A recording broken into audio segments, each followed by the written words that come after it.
What's going on, people? Welcome back to Curtis Shaw TV, back with a live update video, and it is breaking news, people, on this Saturday evening. Some positive news for Arsenal as well that will affect the summer and beyond.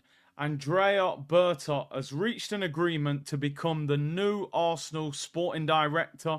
We know that we have been linked with a number of sporting directors over the last few months, including Jason Ato, by the way. I didn't want anywhere near Arsenal Football Club.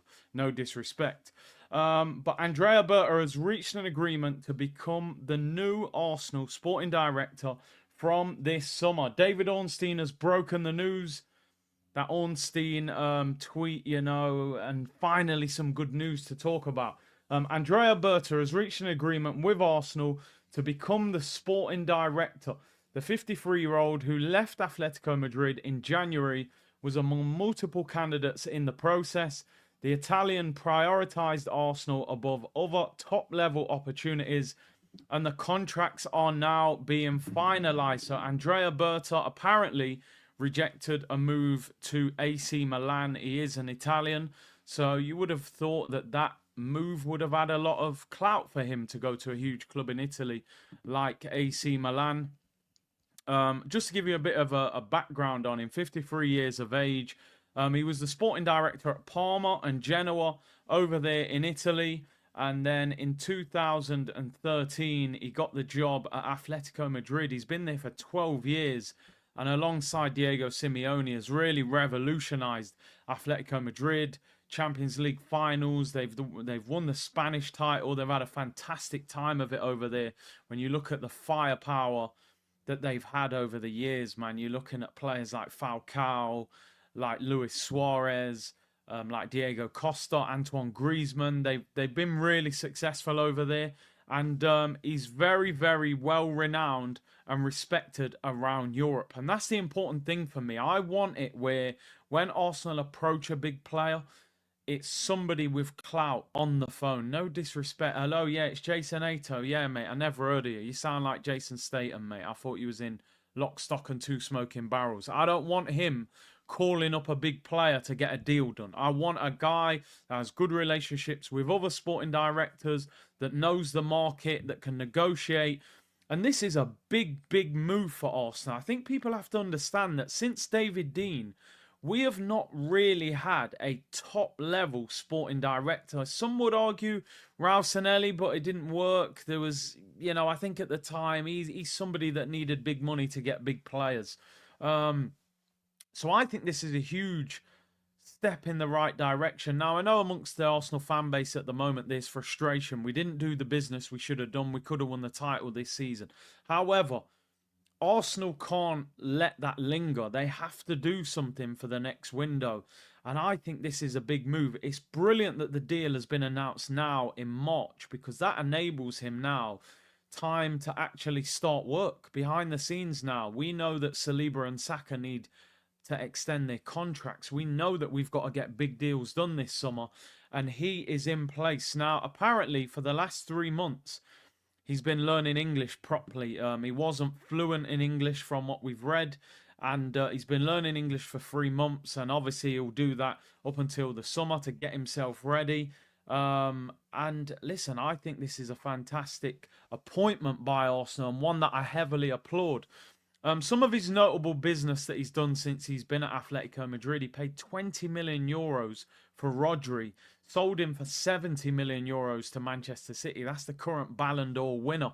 Luis Suarez for 9 million euros ended up winning the title at Atletico after Barcelona let him go.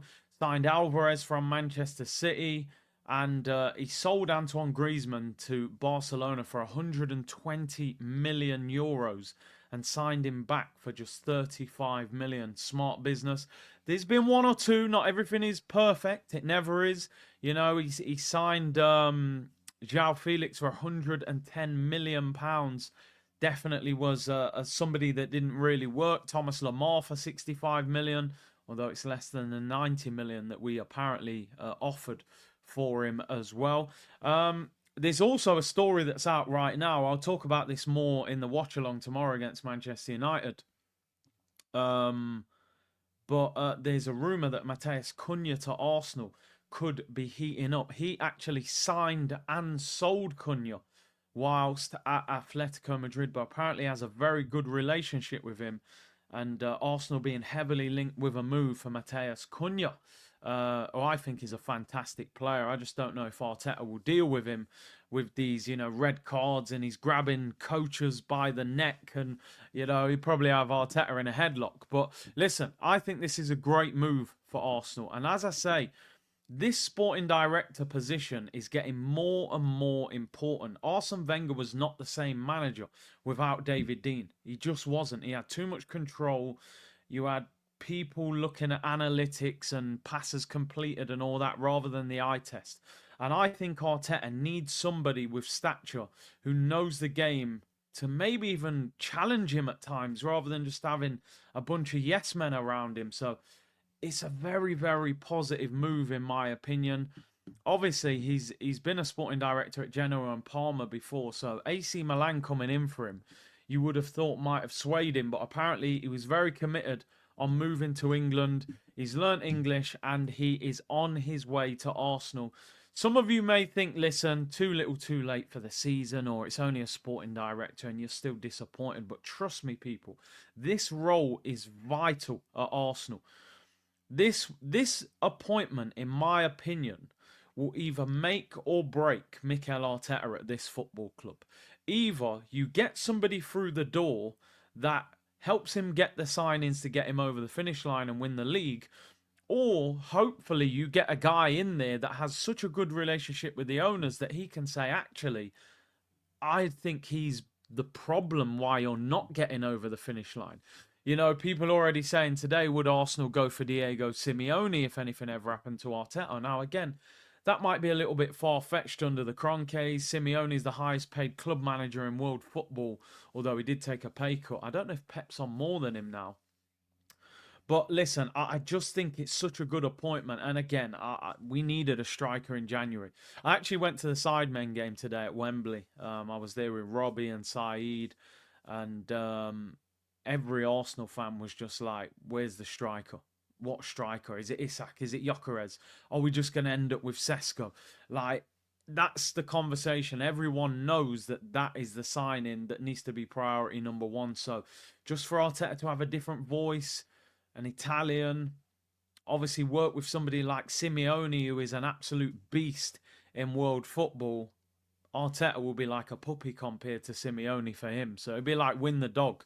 So yeah, and that's a Labrador. So nothing difficult there. But listen, let me know what you guys think in the comments. How happy are you with this move? I suppose time will tell. Listen, you can have a world-class sporting director. If the owners don't give him the money and the freedom to buy, it makes very little difference. So at the same time, I'm delighted with the appointment. It's about now what the owners do. Are they going to equip him with 200, 250 million and say, go and make us win the league? Also, you've got to look at it and think he's going to want to make an impression. If I was Berta, what I would want to do now to really get myself in favour with the Arsenal fans would be to make a notable signing to show, look, this ain't Edu, this ain't Jason Ato. I've gone and signed Isak, because he will know Isak from the Spanish league, or I've gone and signed. And I think a lot of it centres around the fact our three probably biggest transfer targets this summer are three players that have played or are playing in La Liga.